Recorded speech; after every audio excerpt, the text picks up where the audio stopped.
Bonjour, on se retrouve sur le CyberGov Lounge d'acteurs publics ici à Lille pour ce forum international de la cybersécurité. Bonjour Myriam Kebener.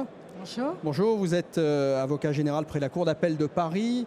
Vous êtes une voix écoutée des acteurs, auprès des acteurs de la cybersécurité. Docteur en droit, experte au Conseil de l'Europe. Vous dirigez la session relative à la cybercriminalité, notamment à l'ENM, à l'École nationale de la magistrature.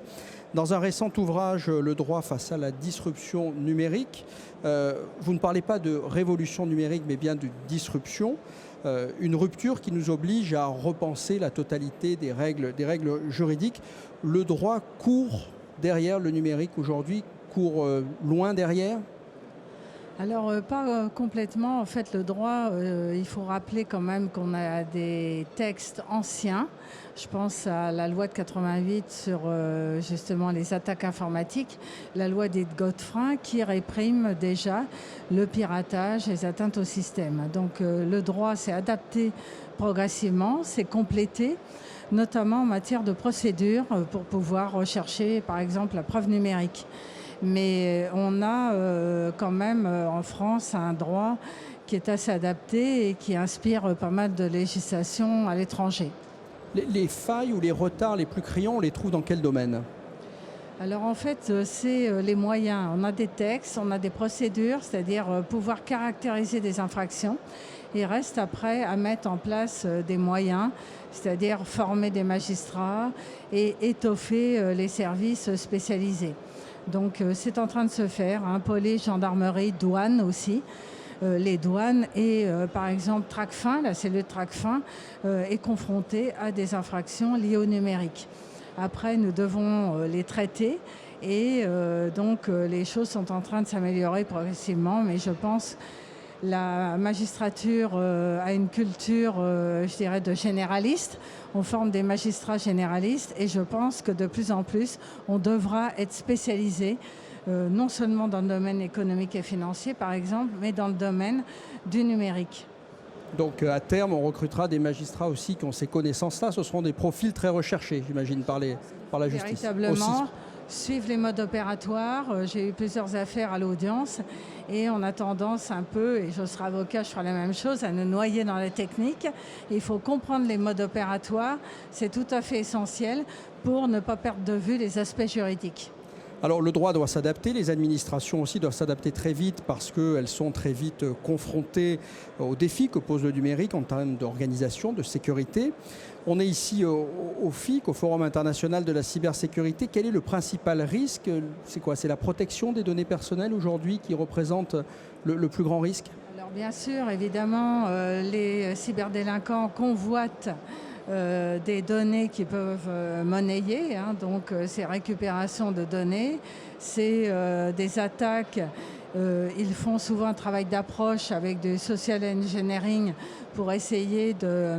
C'est aussi une guerre économique quelque part en récupérant des savoir-faire d'entreprises. Donc c'est la principale menace, effectivement, et l'ensemble des acteurs est en train de vraiment mesurer ces enjeux. Alors demain, vous participez à un débat autour, une table ronde autour de la place de l'humain, en fait, dans les technologies. On retrouve clairement ça aujourd'hui dans le débat sur le numérique, le débat autour de l'IA, notamment de l'intelligence artificielle. Est-ce que cette crainte, elle vous semble justifiée aujourd'hui, cette crainte de voir l'humain s'effacer, voire supplanté par la technologie? Alors, il faut Ou est-ce qu'elle est un peu fantasmée, exagérée? Je pense qu'il faut raison garder. C'est vrai que le recours à l'intelligence artificielle, c'est à double tranchant, comme toutes les fonctionnalités des numériques. D'une part, il y a des risques de dérive. C'est vrai que les cyberdélinquants utilisent l'IA pour démultiplier l'envoi de spam, l'envoi d'éléments qui vont permettre de commettre des infractions. Et en même temps, l'IA va permettre aussi, c'est un levier qui va permettre de mieux lutter contre la fraude. Par exemple, les ministères concernés luttent contre la fraude en développant le machine learning. Et au niveau judiciaire, le recours à l'intelligence artificielle sans remplacer les magistrats, je pense, c'est tout à fait essentiel qu'il y ait un regard humain sur les décisions. Ça va nous permettre d'être plus rapide, d'avoir un panorama de la jurisprudence correspondant à un cas pratique. Donc c'est toujours à double tranchant, hein, les fonctionnalités du numérique et en particulier l'IA. Donc l'humain ne va pas disparaître, mais l'humain va s'adapter à ces nouvelles technologies. Ici, on parle beaucoup d'identité numérique et en préparant cette émission, vous avez évoqué avec moi la preuve numérique aussi. C'est quelque chose aussi de très important. Est-ce que vous pouvez nous en parler?